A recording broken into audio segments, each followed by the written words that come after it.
오늘도 새벽 깨어 나오신 사랑하는 성도님들, 우리를 말씀으로 인도하시며 한량없는 은혜를 베푸시는 그 하나님의 은혜를 풍성히 경험하는 오늘 하루 되어지기를 주의 이름으로 축복합니다. 사람은 관계 속에 늘 놓여져 있습니다. 태어나자마자 부모와 관계를 맺게 되어지고, 또 가족과 관계를 맺고, 더 장성하게 되어지면 사회와 관계를 맺어 나아가며 살아가게 되는 것이죠. 이 관계는 교회 안에서도 마찬가지로 이루어지게 됩니다. 예수 그리스도를 머리로 하며 각 지체로 부름받은 우리 한 사람 한 사람이 서로 관계를 맺어가면서 교회로 세워져 나아가게 되는 것이죠. 이러한 관계 속에 있는 교회에게 오늘 본문 말씀에서는 이러한 관계를 어떻게 맺어가는 것이 진짜 참된 교회의 모습인지를 우리에게 말씀해 주고 있습니다. 먼저 우리 1절 2절 말씀을 같이 함께 볼까요? 1절 2절입니다.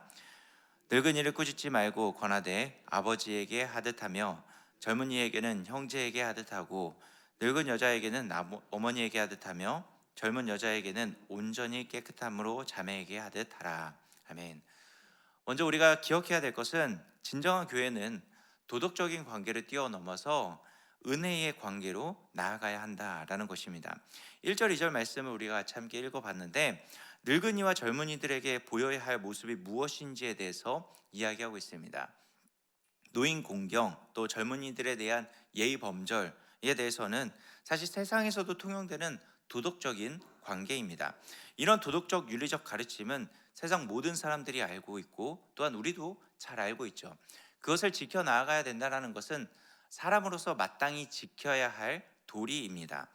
그래서 이러한 가르침들을 통하여서 관계가 친밀해지고 또 관계가 돈독히 쌓아져 나아가야 되는 것은 모든 사람들이 익히 알고 있는 도덕적인 관계의 모습이라고 할 수 있는 것이죠.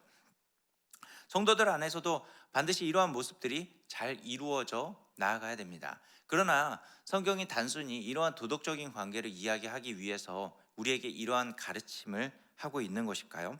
사실 친밀함, 이러한 관계성을 잘 유지해 나아가는 것은 어느 한순간 깨져버리기 십상입니다. 늘 사람은 자기의 유익을 구하는 존재이기 때문에 자기의 이익에 맞지 않고 자기에게 해가 되게 여겨진다라고 생각되어지면 그 관계를 깨버리게 되는 것이죠.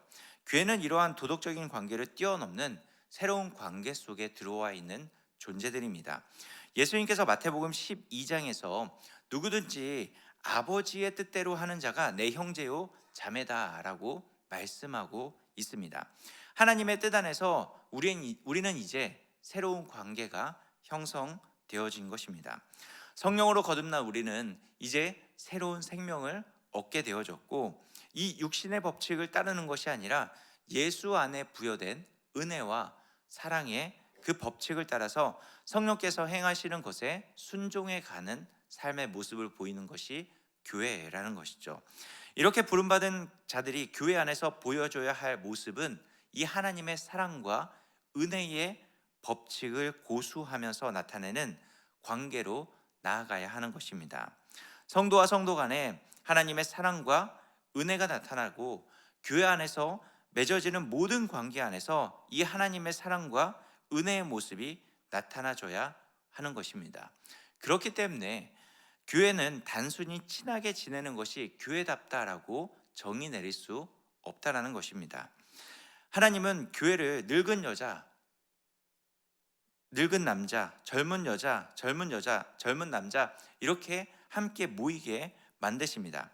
그런데 늙은이와 젊은이가 하나 되기가 쉬울까요? 그렇지 않죠. 가치관이 다르고 추구하고 있는 방향성이 다르기 때문에 하나 되는 것이 결코 쉽지 않습니다. 그래서 서로가 못마땅해 하는 것이 어쩌면 당연한 일일 수 있는 것이죠. 그런데 교회는 어떠한 관계 안에서도 이 하나님의 은혜와 사랑에 간섭을 받고 살아가고 있다라는 것을 증거하면서 살아갈 수 있어야 되는 것이죠. 결국 늙은이 젊은이가 함께 교회라는 관계에서 행동하는 것, 말하는 것 모두가 무엇이 증거되어져야 하냐면 하나님의 은혜와 사랑이 증거되어져 나아갈 수 있어야 되는 것입니다. 교회의 사랑이라는 것은 친분 관계가 아니라 사랑할 수 없는 상황에서도 나타내는 사랑이 되어야 하는 것이고, 불평할 수밖에 없는 상황에서도 은혜를 말할 수 있어야 하는 것입니다. 불평할 수밖에 없는 상황에서 불평이 나오고, 원망할 수밖에 없는 상황에서 원망이 나오게 된다면은 그것은 우리 모두가 하나님의 은혜와 사랑이 결핍되어져 나아갔기 때문이라는 것입니다. 그렇기 때문에 관계 안에서 문제가 일어나게 되면은 저 사람 때문이야, 저 늙은이 때문에, 저 젊은이 때문에 라고 핑계 대는 것이 아니라 항상 나에게 문제가 있다라는 것입니다. 내 자신이 하나님의 은혜와 사랑이 결핍되어졌기 때문에 이 관계가 온전히 세워져 나아가지 않게 되는 것입니다. 그렇기 때문에 오늘 우리 본문에서 말씀하고 있는 것처럼 늙은이를 꾸짖지 말라라는 것은 늙은이가 힘이 없어 쓸모없는 존재로 보지 말고 주님의 피로 값주고 사신 귀한 하나님의 백성이다라는 그 하나님의 은혜 입은 자로 바라보라라는 것이죠. 늙은 여자를 어미에게 하듯 하라라는 것도 마찬가지인 것처럼 어미처럼 존귀한 존재로 바라보라라는 것입니다. 하나님에 의해 난 새로운 생명이기 때문에 존귀한 자로 바라볼 수밖에 없다라는 것이죠. 늙은 자도 이런 마음으로 젊은이를 바라보게 된다면은 못마땅한 감정이 아니라 그들을 품어주고 은혜와 사랑을 입은 형제 자매로 바라볼 수 있게 되어지는 것입니다. 우리 교회는 이러한 은혜와 사랑의 관계를 맺어 나아갈 수 있어야 되는 것이죠. 두 번째로 교회는 창 가부처럼 하나님만을 소망하면서 관계를 맺어 나아가야 되는 것입니다. 오늘 본문의 3절에서부터 16절까지 말씀은 과부의 문제를 다루고 있습니다. 참 과부와 젊은 과부를 비교하면서 말씀하고 있습니다. 과부는 남편이 없는 사회적 약자입니다. 여러분, 여자 혼자 살아가는 것이 쉬울까요? 결코 그렇지 않습니다. 현대사회도 사실 쉽지 않지만 지금 초대교회 당시는 더욱더 어려운 상황 가운데 놓여져 있는 계층이 바로 과부인 것이죠. 그래서 교회에서 이러한 사회적 약자를 돕기 위해서 여러 가지 일들을 펼쳤습니다. 그러나 문제가 발생한 것이죠. 과부들 중에서 젊은 과부들의 모습이 전혀 교회 안에 덕이 되어지지 못했습니다. 젊은 과부들은 단순히 나이가 젊다라는 것만을 의미하지 않습니다. 그들의 행실이 어떠한지에 의해서 판명되어져 나아가는 것이죠. 오늘 본문 11절 말씀에 이렇게 이야기합니다. 젊은 과부는 올리지 말지니 이는 정욕으로 그리스도를 배반할 때에 시집 가고자 함이니 라고 이야기합니다. 젊은 과부는 과부 명부에 올리지 말라라는 것입니다. 왜 제외하라고 하는 것일까요? 시집 가기 때문이다 라고 이야기합니다. 여러분, 시집 가는 게 잘못된 걸까요? 과부에서 시집 가면 굉장히 잘한 것이죠. 그런데 이 시집 가는 그 목적이 잘못되었기 때문에 그들을 받아들이지 말라라는 것입니다. 젊은 과부는 정욕으로 그리스도를 배반하는 것이 시집이라는 결과로 나타나지는 존재라는 것이죠. 젊은 과부의 인생의 목적은 자신의 정욕만을 바라보는 것입니다. 자신의 인생의 목적을 이루기 위해서 그리스도를 이용하기만 하지 그리스도만을 위해서 자신을 헌신하려는 모습은 보이지 않는다라는 것입니다. 그렇기 때문에 이들은 정욕을 위해서 살아가는 존재, 바로 이들의 모습이 젊은 과부라는 것이죠. 그렇기 때문에 이 젊은 과부들이 나타내는 수많은 열매들이 나타나지는데 그 열매들에 대해서 13절에서 이렇게 이야기하죠. 게으르고 말이 많다. 그래서 이 말을 통해서 여러 사람들을 편애하고 타인을 비판하는 일을 일삼는 모습이 그들 가운데 풍성히 나타나지는 열매라는 것입니다. 그렇기 때문에 이런 젊은 과부의 모습은 우리 교회가 보여야 할 모습이 아니라는 것이죠. 그들을 명부에서 제해버리라는 것입니다. 그런데 참 과부는 어떠한 모습인가요? 우리 5절 말씀을 같이 함께 볼까요? 5절입니다. 시작. 참 과부로서 외로운 자는 하나님께 소망을 두어 주야로 항상 간구와 기도를 하거니와. 아멘. 참 과부는 하나님께 소망을 두어서 주야로 항상 간구와 기도를 하는 사람이라고 이야기하고 있습니다. 참 과부는 하나님께만 소망을 두면서 살아가는 존재인 것이죠.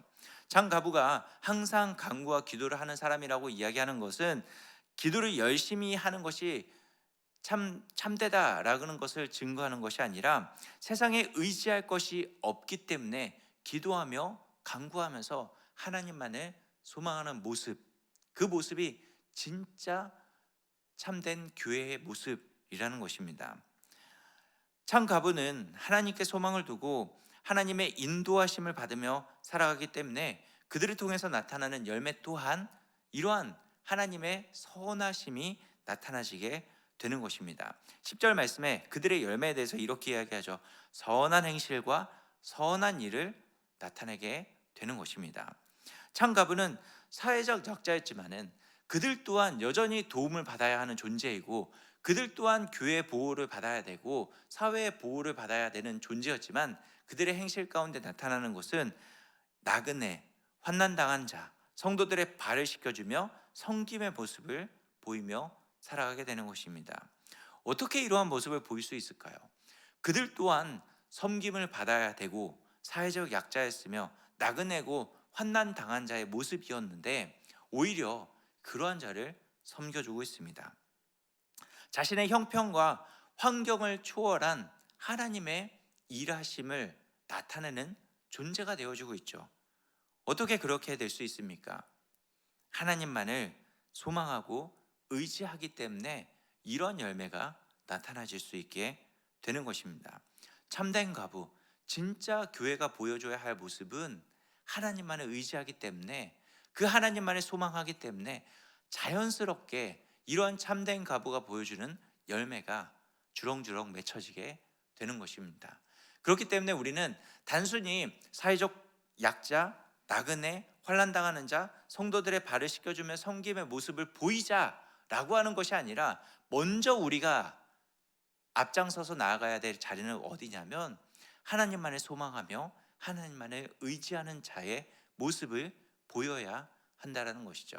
우리가 아무리 과부로 있다 할지라도 아무리 어떠한 상황 가운데 놓여져 있다 할지라도 상황과 환경을 뛰어넘을 수 있는 것은 우리의 의지와 우리의 힘으로 되는 것이 아니라 하나님만을 소망하며 하나님만을 의지하며 나아갈 때 우리의 모든 것 대신은 그 하나님을 믿고 신뢰하면서 순종해 나아갈 때 가능하다는 것이죠. 그것이 진짜 교회가 보여줘야 할 모습이라는 것입니다. 젊은 과부와 같이 본성을 따라서 종욕을 이루기 위해서 살아가는 자들이 아니라 참 과부와 같이 하나님만을 소망하고 의지하기에 예수 그리스도의 십자가를 바라보면서 기쁨과 감사로 순종의 삶을 살아가는 참 교회로 세워져 나아가는 우리 모두가 되어지기를 주의 이름으로 축복합니다. 함께 기도하겠습니다. 사랑과 은혜가 충만하신 하나님 아버지, 은혜와 사랑에 감사드립니다. 오늘 교회 안에서 보여줘야 할 관계의 모습이 무엇인지를 함께